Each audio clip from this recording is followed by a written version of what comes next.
Alors, on a un beau panel aujourd'hui avec, justement, on va s'inspirer et se laisser inspirer avec la notion de performance dans des environnements de haute performance dans le secteur des arts vivants et du sport. Donc, on va regarder ensemble comment, justement, les projets peuvent améliorer la performance et la notion de santé avec les IA.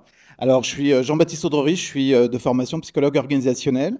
Et puis, je vais laisser chacun se présenter pour débuter en vous demandant, je vais m'asseoir aussi, là, ça va être voilà, en nous expliquant bien, qu'est-ce que vous faites, l'organisme pour lequel vous êtes, et un projet sur lequel vous travaillez actuellement, pour lequel vous avez déjà assez avancé, des résultats, des observations, des apprentissages avec l'IA, et ou sur lequel vous êtes en train de démarrer, puis c'est un champ qui s'ouvre devant nous. Allons-y, on va y aller de gauche à droite, tout simplement. Donc, De droite. je t'invite à te présenter, Bonsoir François. à tous. Moi, je suis François Biozène, directeur scientifique à l'Institut national du sport du Québec. Donc, on est situé au Parc olympique, sous la tour olympique. On est un institut qui dessert à peu près 600 athlètes niveau élite relève, c'est-à-dire ceux qui sont proches des équipes nationales, qui vont vers les équipes nationales, jusqu'à ceux qui font les Jeux olympiques et les grandes compétitions internationales. On est aussi impliqué dans la recherche. Et on a une portion de la recherche et une portion qui est de l'aide, l'accompagnement aux fédérations et aux athlètes.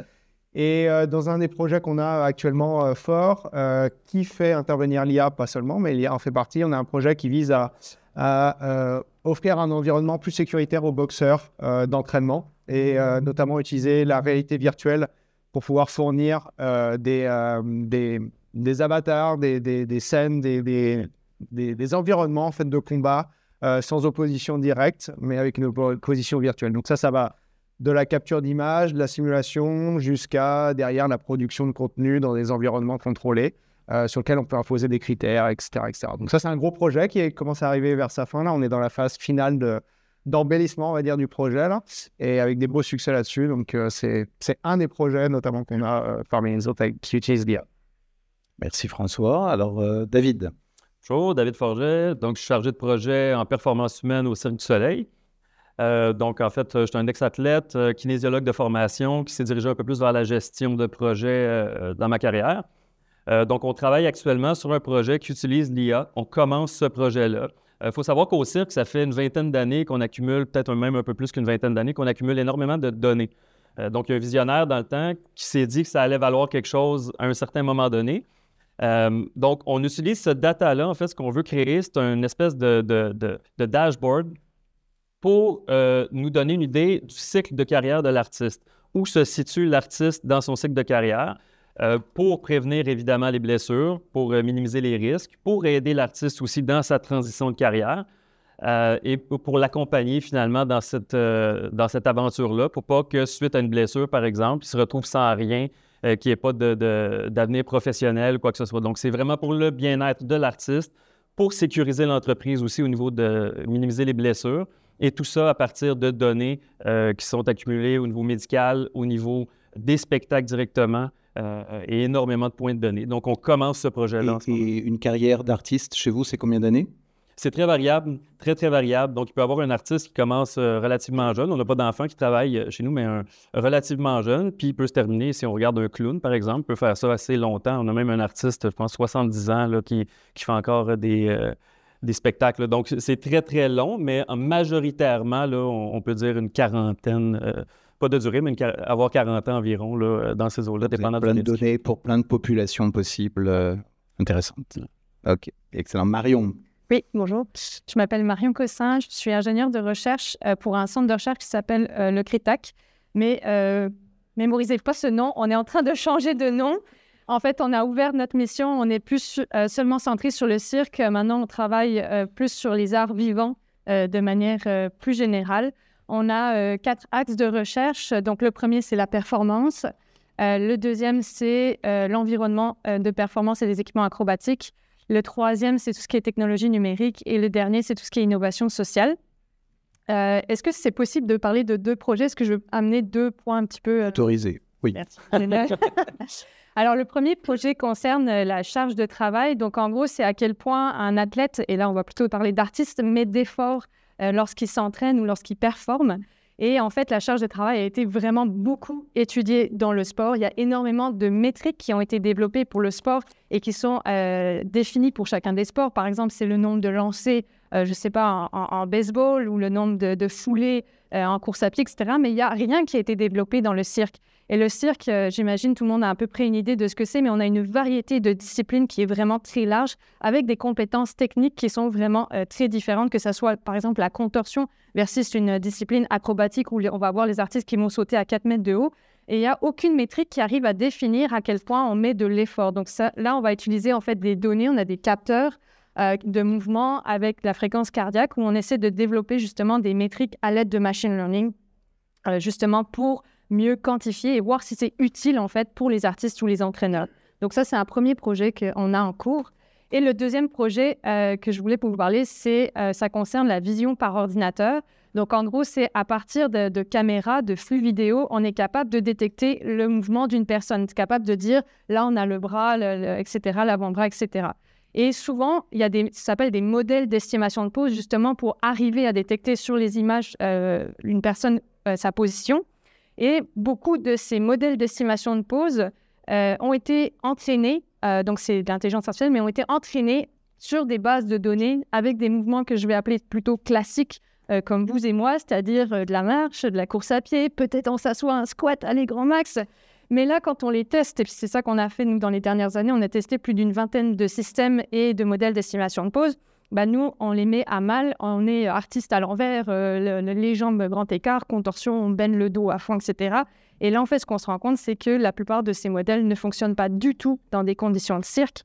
Donc après ça, en fait, un peu comme le projet de François, quand on veut utiliser ce genre de modèle pour justement faire des analyses, par exemple biomécaniques, de blessures, de réadaptation, ou même des outils pour les coachs, justement pour adapter le mouvement, optimiser le mouvement, on s'aperçoit que les modèles actuels ne fonctionnent pas du tout. Donc là, en fait, ce qu'on essaie de faire actuellement, c'est de carrément entraîner nos modèles avec des données justement de cirque. Puis c'est là qu'on fait face à un petit peu à un mur, c'est générer de la donnée parce qu'on n'en a pas tant.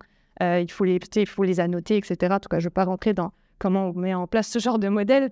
J'imagine beaucoup dans la salle savent, mais c'est là où on est quand même une population assez réduite avec des artistes de cirque de haut niveau. Donc, on n'a pas un jeu de données encore extrêmement très fourni. Voilà. Merci Richard pour le Cirque du Soleil. Bonjour à tous, Richard Lepage, donc entraîneur de formation. Avant de joindre le cirque, j'ai travaillé plusieurs années à différents cirques olympiques comme entraîneur en ski alpin. Il y a maintenant 12 ans, j'ai joint le cirque comme directeur principal au niveau de la performance humaine. Chez nous, la performance humaine, ça regroupe autant la partie des entraîneurs, le groupe de médecine, de la conception des nouveaux spectacles, les systèmes d'ingénierie, les appareils que vous voyez que les artistes vont s'accrocher après, ces choses-là, et la santé et sécurité chez nous. Donc, au sein du groupe, j'ai différents experts des différents groupes d'expertise. Je parle un peu du projet que David a parlé. Donc, David et d'autres spécialistes de notre groupe travaillent à essayer de développer ce dashboard-là. De mon côté, la partie qui est assez importante avec l'intégration du AI au sein de notre environnement, c'est l'acceptation sociale. Donc, au même moment qu'on veut développer ce dashboard-là, on a un grand travail à faire pour l'acceptation de l'utilisation de ce type de dashboard-là, des données qu'on peut dire sensibles de nos artistes. Donc, au même moment, on va faire le travail, travailler avec nos artistes, leur expliquer pourquoi on se dirige par là, en quoi que ce dashboard-là va être également utile pour eux. L'exercice se fait vraiment en toute transparence. Donc, le dashboard que nous, on va voir, eux vont le voir. On y va beaucoup avec l'optique que les artistes eux-mêmes vont avoir une meilleure vue sur leur carrière et être en mesure de prendre des initiatives. Je vous donne un exemple assez banal. C'est de voir si un artiste, tranquillement, le dashboard nous montre qu'il peut devenir à risque de se blesser, que lui-même peut voir pourquoi le modèle le voit qu'il est plus à risque. C'est-tu parce qu'il est moins en forme? C'est-tu parce qu'il y a eu plusieurs blessures, donc il se trouve être d'une zone un peu plus à risque? C'est-tu parce que son niveau technique a descendu? Donc, pour que lui-même puisse prendre un peu plus d'action à l'intérieur de ça. Donc, si le modèle juge qu'il est plus à risque parce qu'il y a eu multiples blessures, bien, ce qu'on aimerait qu'il mette son effort, c'est de dire, OK, mais il faut que je passe beaucoup plus de temps à mon entraînement, à m'investir dans mon programme de prévention de blessures. Un autre qui est peut-être moins en forme qu'il était, de prendre plus de son temps à devenir plus en forme. Fait que c'est un peu l'optique à laquelle on veut voir. Si on peut voir, c'est un tableau de bord qui va pousser vers des actions qui vont être conscientes. Donc, on ne croit pas vraiment que c'est l'AI qui va nous dire où il faut se diriger. En fait, l'AI va nous aider à prendre conscience de certains éléments.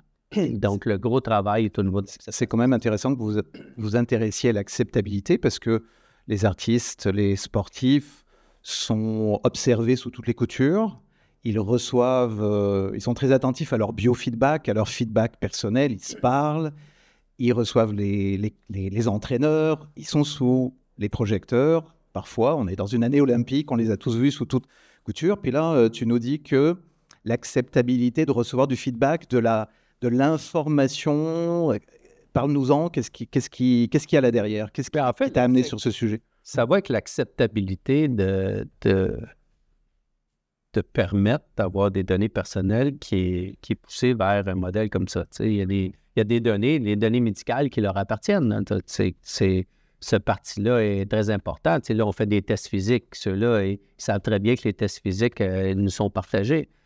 Donc, il y a quand même une grande partie qui est à voir, à travailler avec eux pour cette acceptation-là. Là. Donc, c'est une chose de dire il y a des données qui sont prises, mais c'est une autre chose de dire que ces données-là sont... Le coût-bénéfice, le risque-bénéfice, pour eux, ils évaluent le risque très élevé par rapport au bénéfice.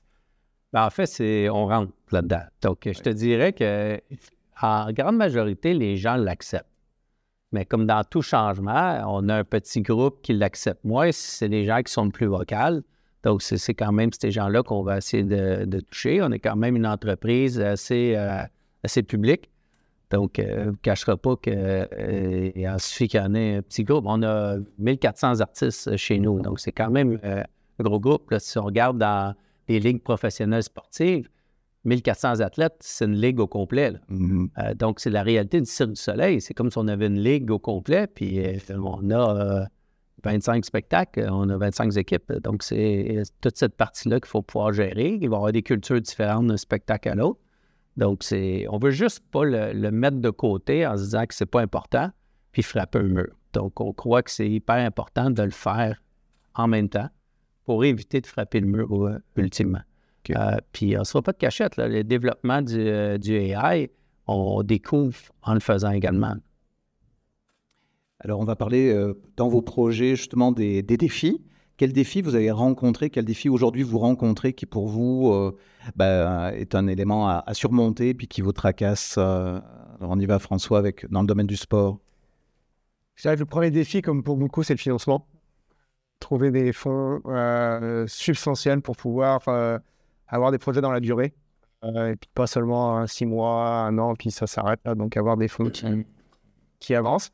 Même si on n'est pas les plus malchanceux là-dessus, on est quand même bien fourni, mais il y a du travail. Et puis l'autre défi, c'est exactement celui-ci, c'est-à-dire l'acceptabilité ou l'engagement des athlètes, des coachs dans le partage, l'utilisation et puis l'intérêt qu'il peut y avoir à utiliser les données qu'on collecte avec eux. Donc, c'est quelque chose on essaie de l'amener vers du participatif. Au début, on a fait l'obligation. On a commencé par ça. Ça n'a pas fonctionné, honnêtement, pas très bien. Volontariat, voilà, on essaye tout. Puis en fait, finalement, on se rend compte que selon l'individu, comme toujours, il y a des choses qui fonctionnent. Et puis, il y a un autre individu, ça va être différent. Donc, on a des petits groupes, on n'en a pas 1200, donc on peut ajuster un peu plus et avoir un peu plus ça, mais clairement, ça reste un problème. C'est-à-dire que nos jeux de données, il y a quand même beaucoup de trous. Il y a beaucoup de trous, et puis les trous sur une personne qui a une trajectoire particulière, c'est pas comme sur une masse de personnes. Ces trous, ils ont une certaine valeur, c'est importante là. Donc, on cherche, notamment avec l'IA, à essayer d'avoir des modèles qui peuvent simuler, combler ces trous, générer de la fausse donnée, entre guillemets, faire de l'inférence de données. Ouais. Exactement. Donc ça, c'est un des gros défis qu'on a actuellement. On progresse, mais encore. Et quand tu nous dis sur plusieurs années, ça veut dire quoi, 3 ans, 5 ans? Ben, ça peut être même 8, parce que 8 ans. on fonctionne d'abord en quad. Donc, les Jeux Olympiques, c'est tous les 4 ans. Donc, généralement, il y a une équipe qui est mise en place avec une politique qui est sur 4 ans. Si on n'est pas le sport professionnel, déjà on a la chance, ça change un peu moins, c'est pas tous les ans ou même moins, les coachs fassent un peu plus. Et idéalement, c'est sur les 8 ans parce qu'on a une première équipe qui se prépare, ils vont avoir un objectif intermédiaire au bout de 4 ans, puis dans 4 ans plus tard, là, on veut vraiment les amener à l'objectif final qui est la médaille d'or olympique. Et donc, c'est des projets long terme, mais c'est pas évident de financer ces projets sur des aussi longues durées pour plein de raisons. Donc 8 ans, puis là on avait le cycle de vie, alors là moi j'en imagine encore un peu plus long. Ouais. Les obstacles, un défi particulier que tu rencontres, David? Ben oui, certainement. C'est certain qu'on est au début de ce projet-là, donc on est en train de mettre en place justement les bases, la structure du projet. Donc, je dirais, un des défis là, actuellement qu'on a, c'est au niveau des données. Donc, la qualité des données qu'on a. Je mentionnais tantôt qu'on a énormément de données. Ça peut aller de l'humidité sur chacun des spectacles il y a une dizaine d'années, à chacune des représentations, sur chacun des spectacles, à des données médicales très, très précises. Donc, on a énormément une grande étendue, si on veut, de données. Elles ne sont pas toutes très précises, puis il n'y a pas nécessairement une consistance dans le temps non plus. Puis en même temps, ce n'est pas nécessairement toutes ces données-là. On le sait qu'en AI, les experts en AI aiment beaucoup cruncher beaucoup de données, des grosses bases de données. De notre côté, il va falloir qu'on aille cibler qu'est-ce que est des données qui vont nous donner quelque chose d'intéressant qu'on veut savoir. Et qu'est-ce qui va être pertinent d'aller chercher comme données. Puis ça, c'est plus un défi qualitativement. La science ne nous le dit pas déjà. On n'a pas déjà cette information-là. C'est plutôt cette donnée-là, ou alors justement on explore quel type de données pourrait finalement se révéler pertinente, explicative. Oui, puis tout ce qu'on ne sait pas, en plus, moi, ce que je trouve très intéressant dans les modèles d'AI, c'est tout ce qu'on va voir comme relation qu'on n'aurait pas pensé qu'il y avait sur la performance, qu'il y a un effet sur la performance ou sur la durée de carrière de l'artiste. Mais en même temps, si on prend toutes nos données, on met ça dans du AI, sans des experts qui vont aider à donner de l'information sur ces données-là précisément, on va probablement apprendre quelque chose qu'on sait déjà depuis des dizaines d'années en performance humaine. Donc, il y a toutes sortes de choses. Donc, il y a le travail interdisciplinaire aussi en amont avec les experts et les données, d'aller filtrer qu'est-ce qui est intéressant et pertinent d'aller chercher comme données. Donc, ça, c'est le défi majeur, là, je dirais, pour l'instant. OK, parfait. Marion? Moi, j'en ai déjà parlé, le manque de données. On essaie de faire le plus de collecte qu'on peut. On essaie aussi de créer des données ou de modifier des données pour augmenter nos bases de données. On parle de quelle population? Parce que vous nous disiez que vous aviez des métiers très, très ciblés, des acrobates, des jongleurs. C'est combien? 10, 50, 200? Ça va dépendre des projets, là. En fait, ça, c'est aussi un autre défi, c'est qu'on va avoir des spécificités extrêmement différentes d'une discipline à une autre, puis même, j'ai envie de dire, d'une catégorie d'artistes à une autre. Est-ce que c'est des artistes professionnels élites ou est-ce que c'est des artistes amateurs? Est-ce que c'est des enfants? Parce qu'on a aussi du cirque à l'école. Et ça, les objectifs ne seront pas les mêmes, les données ne seront pas les mêmes, etc. Et là, quand on parle de la haute performance, on n'est plus dans la tranche d'âge, la moyenne de la population, où là, on va vraiment chercher les petits pourcentages. Donc là, c'est de vraiment orienter tous nos modèles ou toute la science, justement, vers ce genre de population-là. Puis là, il y a encore beaucoup d'inconnus, surtout nous, dans le cirque. La recherche dans le cirque, elle est encore très, très récente. Donc ça, c'est un défi. L'autre chose, c'est toutes les technologies. J'en parlais un peu de la vision par ordinateur, mais on s'entend que toutes les technologies ne sont pas créées pour le cirque, loin de là. Donc, on est vraiment toujours à essayer d'adapter la technologie qui vient d'autres domaines, donc par exemple du sport, mais on a aussi d'autres domaines où on va essayer d'aller chercher, puis on essaie de voir est-ce que ça marche, comment on peut l'adapter justement à notre réalité. Donc, ça aussi, c'est un autre défi. Puis, j'en avais un dernier qui, t'as parlé de... La qualité des données. Oui, la qualité des données, ça c'est sûr. Ah, ça va me revenir. Revenir. Richard? C'est sûr que je rejoins François au niveau du financement. C'est clair que c'est un grand aspect. Puis quand je parle de financement, c'est pas juste de financer le projet, c'est d'être en mesure de faire les liens avec les bénéfices qu'il va avoir. Pour nous, c'est également une solution pour voir de comment on va mieux supporter nos athlètes. On a une population qui vieillit, une population qui est extrêmement bonnes à faire ce qu'ils font, mais ils vieillissent. Donc, il faut voir comment on va changer leur culture de leur entraînement pour qu'elle soit spécifique à leur vieillissement. Donc, ça, c'est une avenue qui est importante, puis de pouvoir démontrer que ça va avoir un impact après sur la business. C'est une business, là, quand même. Le milieu sportif aussi, c'est une business, là. Quel a été un exemple d'argument qui a convaincu pour le projet? Réduire des coûts, réduire des blessures, Ouais, c'est quoi les éléments que vous avez... Réduire les blessures est quelque chose de très important. Ça a un coût, pas juste un coût financier, ça a un coût social également. Vous le voyez, là, s'il y a un incident qui arrive au Cirque du Soleil, c'est des journaux partout, à travers toute la planète. Donc, ça, c'est quand même assez difficile pour nous. Nos artistes sont des employés également. Et tout comme dans toutes vos entreprises, si on regarde ici au Québec, on a la CNSST. Donc, on est assujetti également à la CNSST ou d'autres instances au CHA aux États-Unis. Puis c'est des organismes qui sont là pour les blessures au travail. Et il n'y a aucune entreprise. Dans toutes les entreprises, les employés ne sont pas supposés de se blesser. Donc, c'est un niveau de blessure de 0.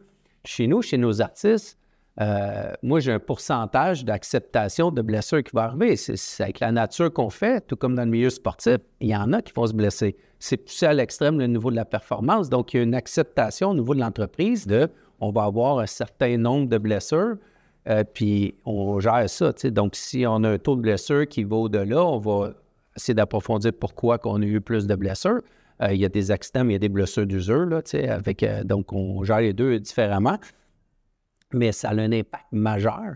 Et la CNSST ou autre chose aux États-Unis ou d'autres instances à travers le monde, eux vont venir vers nous, ils vont nous regarder à tout moment. Donc, également, ça a des coûts, mais comme je disais, pas juste des coûts financiers, des coûts sociaux également. Puis ça, c'est quelque chose qui est l'avenue à laquelle que moi j'amène pour aller chercher un peu plus de financement. Mais les parallèles, des fois, sont difficiles. Le pont est difficile à faire ou l'impact va arriver, le bénéfice va arriver dans 3-4 ans. Et le cirque, on fonctionne beaucoup par projet. Donc, c'est le challenge que j'ai au sein de l'entreprise. Si on injecte 35 millions à faire un nouveau spectacle, à peu près le coût d'un nouveau spectacle,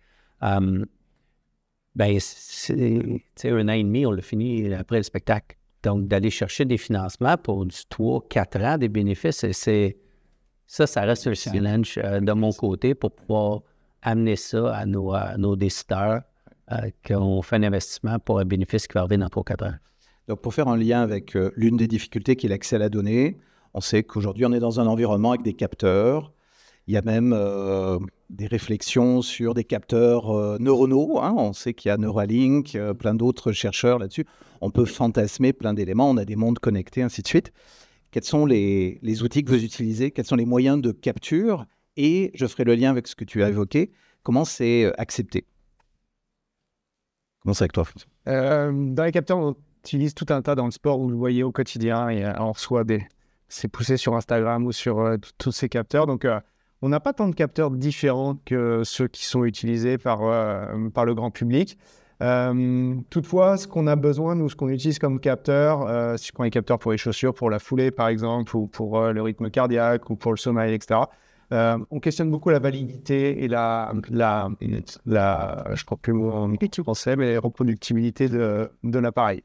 Parce que la plupart de ces capteurs, s'ils sont bien pour une masse, c'est pour quelqu'un qui est d'un niveau loisir, avec des algos qui ont été souvent créés à partir justement du centre de la courbe de Gauss. Là, nous, on a quand même des gens qui sont complètement dans les extrêmes, qui sont des sortes de malades orphelins dans leur cas, là, et auxquels la courbe de Gauss ne convient pas du tout. Donc, en fait, tous ces capteurs dans les modèles et les dashboards et les données qui sont fournis automatiquement par les compagnies, en fait, ils me disent toujours qu'ils sont surentraînés, qu'ils vont se blesser dans l'heure, qu'ils vont, etc., que leur pas de fin de cours, c'est pas le bon, etc. Or, on sait que c'est pas ça. Donc, en fait, ce qu'on cherche, c'est qu'on utilise ces capteurs en cherchant d'avoir des capteurs les plus ouverts possibles, si possible open source, sur lesquels on va récupérer la donnée brute ou semi-brute, parce qu'elle est systématiquement un petit peu filtrée quand même. Et puis, à partir de ça, nous, on va créer nos modèles, on va chercher à optimiser, etc. Donc, c'est ça qu'on fait pour la plupart des capteurs. Maintenant, je reste persuadé que dans quelques années, on aura probablement de moins en moins besoin de faire ça parce que leur base de données sera de plus en plus complète. Et puis d'ailleurs, ils travaillent en partenariat avec nous sur certains pour justement avoir des populations un peu outliers et améliorer. Donc c'est comme ça qu'on utilise les capteurs, mais je dirais que c'est des capteurs de plus en plus grand public qu'on utilise. Je comprends qu'il y en a beaucoup, hein. Donc, au cirque, qu'est-ce que vous utilisez? En fait, c'est principalement les mêmes capteurs que dans le sport de haut niveau. Nous, par exemple, au siège social, ce qu'on utilise, c'est les plateformes de force, beaucoup, pour faire l'analyse, en fait, de chacun des artistes. Quand ils arrivent chez nous, on est le hub mondial, en fait, quand quelqu'un se blesse ou quand quelqu'un vient faire un entraînement spécialisé. Donc, tous les gens viennent à Montréal. Il y a une analyse médicale qui est faite. Donc, là-dedans, on a des capteurs, des dynamomètres. Donc, on va vraiment regarder chacun des axes, chacune des forces générées par chacun des muscles qu'on veut aller explorer. Les plateformes de force pour voir avec un mouvement standardisé, l'onde, en fait, ressemble à quoi, puis le comparer à la même personne pour voir le niveau de fatigue, voir les asymétries. Et tout ça est mis dans une base de données aussi. Il y a un suivi dans le temps. Donc ça, c'est assez intéressant, mais il n'y a rien de nouveau là, par rapport au sport de haut niveau. C'est assez de base, là, si on veut, dans la performance. Sinon, outre ça, au cirque, on a une 80aine de spécialités. Donc, comme François disait, des orphelins dans les catégories. En fait, c'est qu'on a tellement de gens, que ce soit un porteur russe de 300 livres ou une jeune contorsionniste, on ne peut pas utiliser les mêmes normes pour tous ces artistes-là. Ils sont tellement différents. C'est les meilleurs sur la planète, mais sont très différents dans leur qualité physique. Donc, ça amène un grand défi, nous, d'analyse, parce qu'il faut qu'on crée nos propres modèles à ce moment-là. Puis on est en train de travailler là-dessus, justement, avec des compagnies là, pour faire ça. Excellent. Marion? Ouais, je rejoins entièrement ce que mes collègues ont dit. Niveau capteur, on est pareil sur les mêmes gammes de capteurs physiologiques. Vous disiez aussi des caméras, non? Vous filmez aussi? La capture de mouvement même avec marqueur, on l'a aussi testé.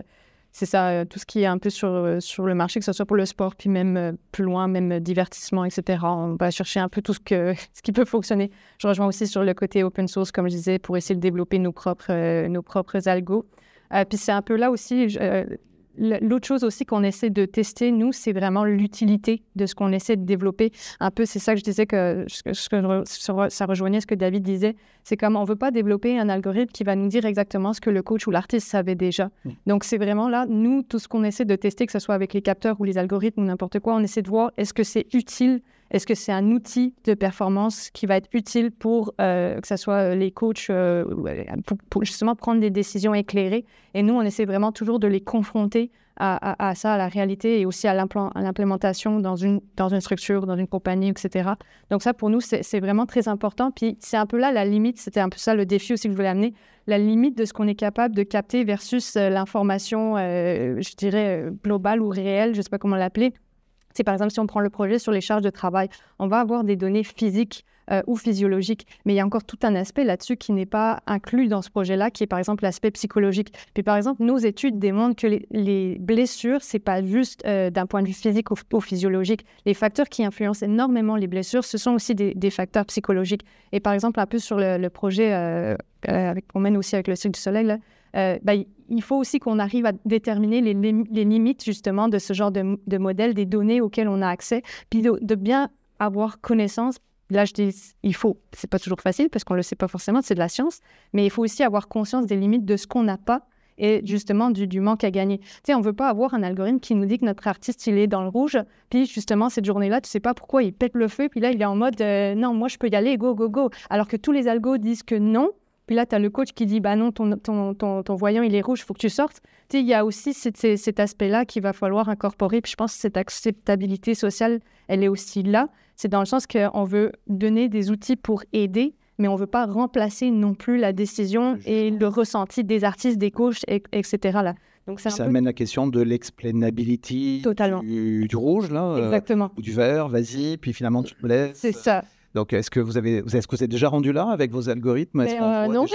Non. Mais comme je dis, on a des études, on fait des études, par exemple, sur les blessures, où là, on a pris en compte les aspects psychologiques. Là, on a vu justement la confiance dans nos statistiques qui a vraiment grimpé, genre de fou.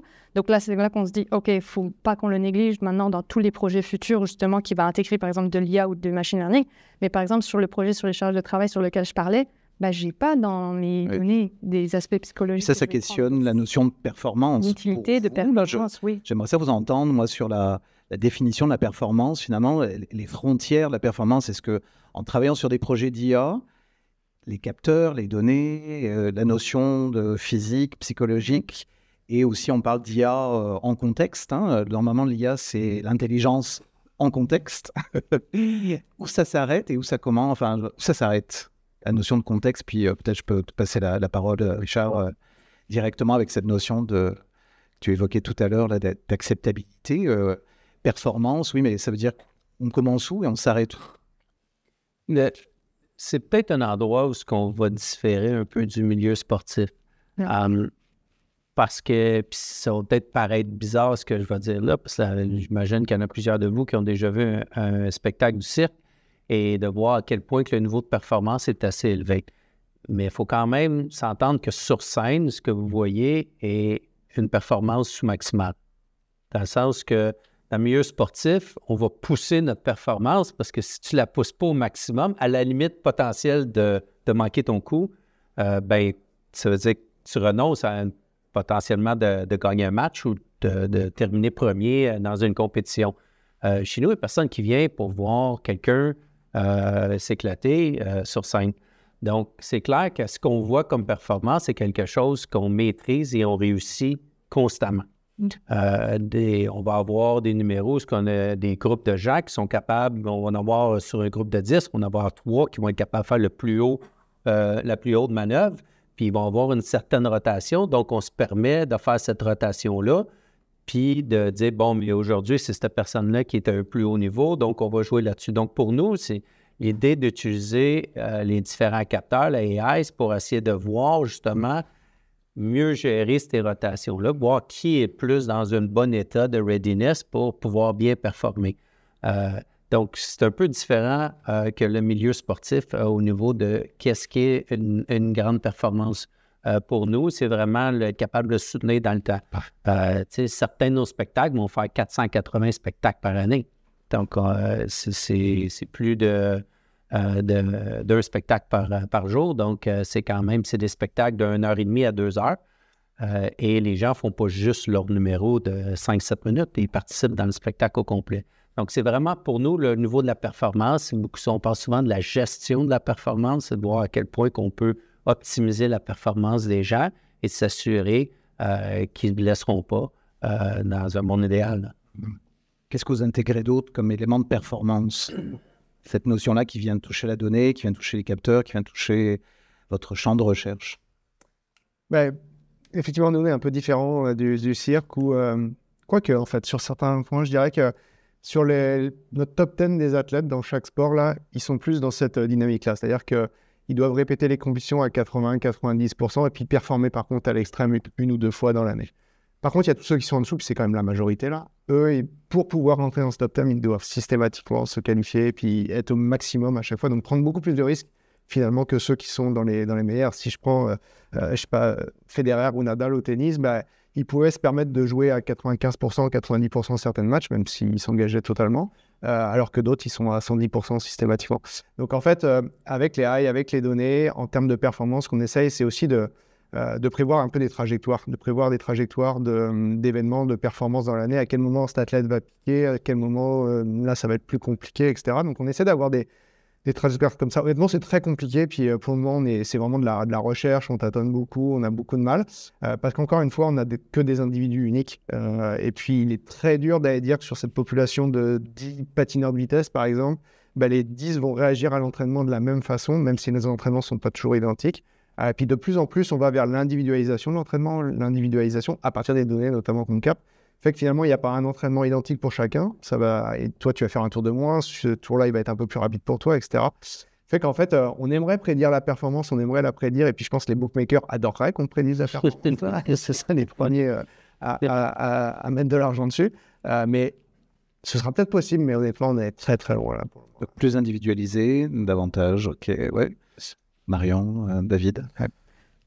J'ajouterais juste un point, c'est que nous, dans le cirque, il y a aussi une composante qu'on n'a pas dans le sport, c'est la composante artistique. Et il y a beaucoup d'artistes qui sont comme, je ne veux pas être considéré comme un artiste, un athlète, je ne fais pas du sport, je fais de l'art. Et il y a beaucoup d'artistes qui me disent, moi, je veux pas faire un triple salto et tout. Je veux, par exemple, que mon saut soit vraiment beau, soit esthétique, qu'il y ait une composante émotionnelle, je raconte une histoire sur scène, etc. Donc, la notion de performance dans le milieu du cirque ou des arts vivants, elle n'est pas du tout la même que dans le sport. L'objectif final pour les artistes n'est pas du tout le même. Et ça, je pense que c'est aussi important à le considérer. On le voit, ça, quand on accueille des ex-athlètes, parce qu'on a beaucoup de gens, des ex-olympiens, on a des gens issus du sport de haut niveau qui viennent dans nos rangs pour de gymnastique, par exemple, ou d'autres, des plongeurs. On le voit, quand ils commencent leur première classe artistique, on voit la différence. Donc, ils ne sont pas habitués ils fournissent une performance, mais pas nécessairement une performance visuelle ou une performance artistique. Donc, c'est vraiment une différence entre un athlète et un artiste. Vraiment une grosse différence. Je pourrais ajouter sur la performance, elle évolue. Avant, on parlait de la performance uniquement, le chrono ou la médaille ou quoi que ce soit. On a de plus en plus d'athlètes, et puis je pense que ça évolue dans le bon sens, qui veulent aussi vivre une carrière et puis avoir autre chose que cette carrière. Donc, être heureux dans leur carrière, qu'il y ait du bien-être dans ce qu'ils font, etc. Donc, la performance, c'est pas que l'atteinte d'un résultat à la fin, c'est aussi le processus, la manière dont ils l'atteignent et la condition dans laquelle ils l'atteignent et comment ils la terminent aussi cette carrière. Est-ce qu'ils vont être blessés? Est-ce qu'ils ne pourront plus marcher derrière, etc., etc. Donc, en fait, la performance, elle commence à être beaucoup plus multifactorielle, ou en tout cas avec beaucoup plus de cibles, ce qui fait qu'on est amené à regarder d'autres valeurs, à suivre d'autres choses comme la prévention des blessures, comme ces choses-là, pour les amener dans un état qui n'est pas seulement le résultat à la fin, mais un ensemble de facteurs qui vont concourir au résultat, probablement, mais qui vont être aussi intéressants pour l'athlète en tant que personne, tout simplement. C'est un excellent point, je pense, que François y met. Puis, dans toute cette dimension-là, de voir la performance d'une façon beaucoup plus holistique, nous amène à essayer de chercher des manières de s'entraîner de façon plus intelligente. Donc, les méthodes d'avant pour pouvoir développer un champion, c'était train hard. Maintenant, on est pas mal plus... c'est du smart training. Ouais, Donc, ces modèles-là, on ose croire que vont nous permettre d'être beaucoup plus complexes dans le développement des méthodes d'entraînement qui va maintenant prendre en considération beaucoup plus de facteurs puis qui risquent d'avoir un impact sur la vie en soi de l'athlète ou d'un artiste ou que ça ne sera pas juste sur une dimension, mais prendre en considération beaucoup plus d'autres dimensions. Puis, ultimement, mais ces gens-là vont être plus heureux puis ça risque d'avoir un impact, là. Il y a des métiers autour des athlètes, autour des sportifs. On parle souvent d'intelligence artificielle qui va augmenter le travailleur, Alors, c'est quoi la notion d'athlète augmenté, mais surtout, c'est quoi la notion de coach augmenté, d'entraîneur, de kiné, d'ostéo, tous ces métiers-là, eux, comment vous les voyez évoluer dans le temps, dans leur métier, avec ce que vous êtes en train de rechercher? Bonne question. Non, ça évolue. Je pense que le coach à terme, je parle du head coach là, plus, et pas forcément des spécialistes, va avoir plus de temps à passer à communiquer avec l'athlète, à passer du temps sur des choses sur lesquelles du détail, prendre des notions plus techniques ou appuyer plus sur un point ou travailler plus précisément et offrir plus de temps disponible parce que justement, en peu de temps, il aurait été capable d'avoir une quantité d'informations digérées, exprimées et puis utilisables qui fait qu'il l'aura en tâche de fond derrière lui. Mais ça lui permettra de passer plus de temps qu'actuellement où il est encore beaucoup sur son ordi, il cherche à s'informer, il passe finalement pas tant de temps que ça avec l'athlète, ou en tout cas, il aimerait en passer plus.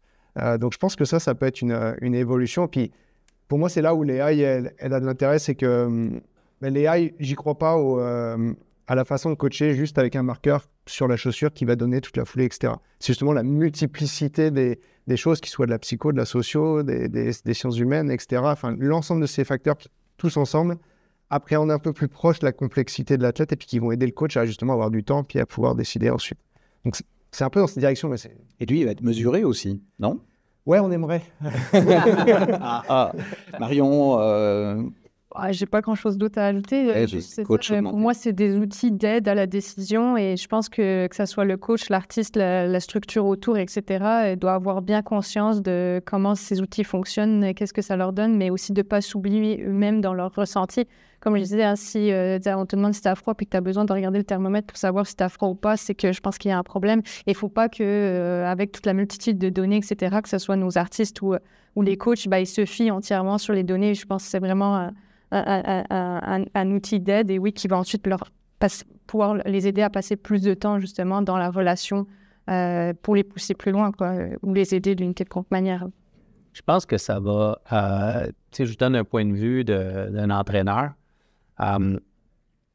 C'est quand même un métier qui est complexe, mais qui est très abstrait.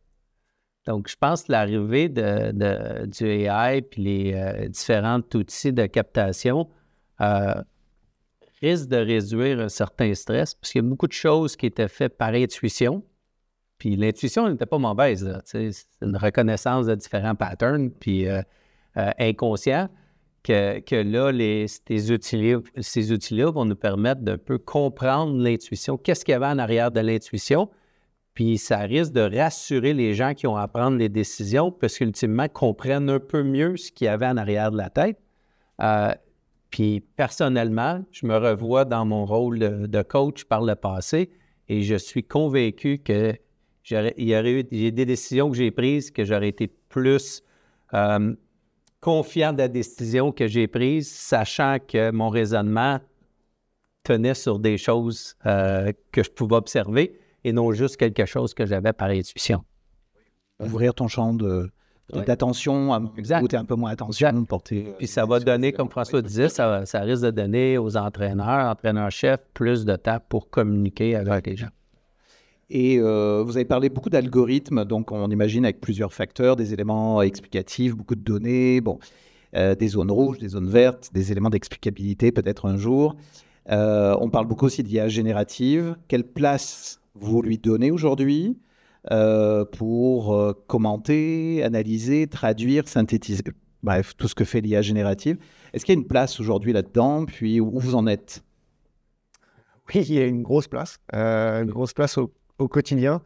Moi, mon secteur, originellement, je suis spécialiste en physiologie dans la partie récupération des athlètes.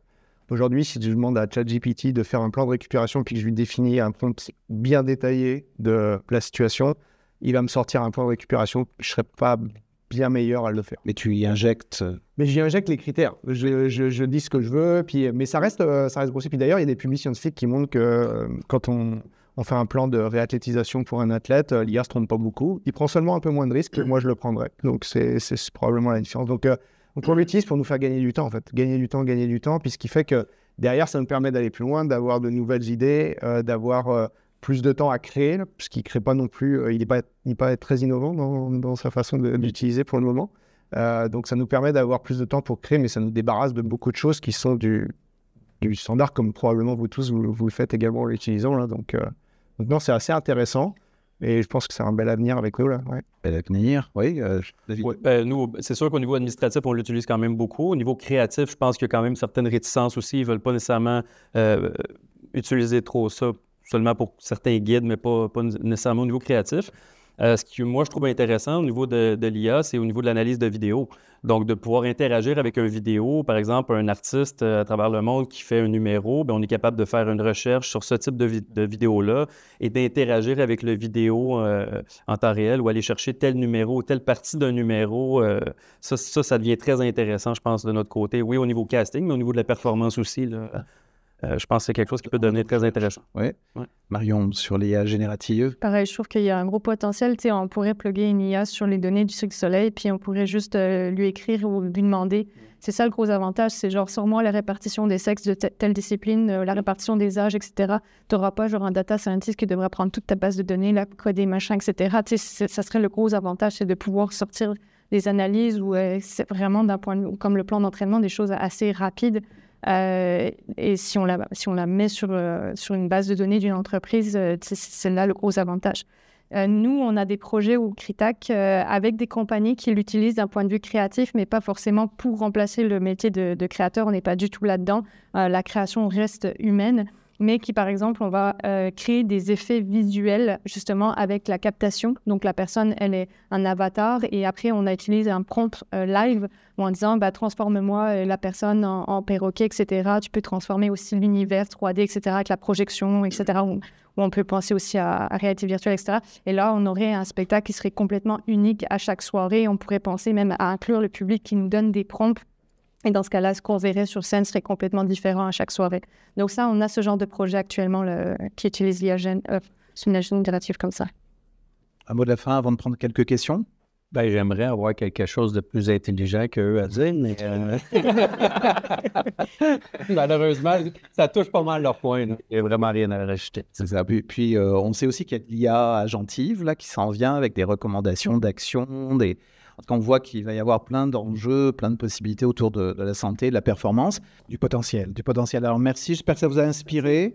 Performance et IA, et je crois que tout ce qui est l'élite et la haute performance rejaillit sur la performance en général. Alors merci pour ces échanges, ces débuts d'échanges, et puis bonne recherche, et j'espère que ça va profiter à tous très rapidement sans avoir besoin de faire des loops en l'air, là, et des sprints ultra rapides. Merci beaucoup. Merci.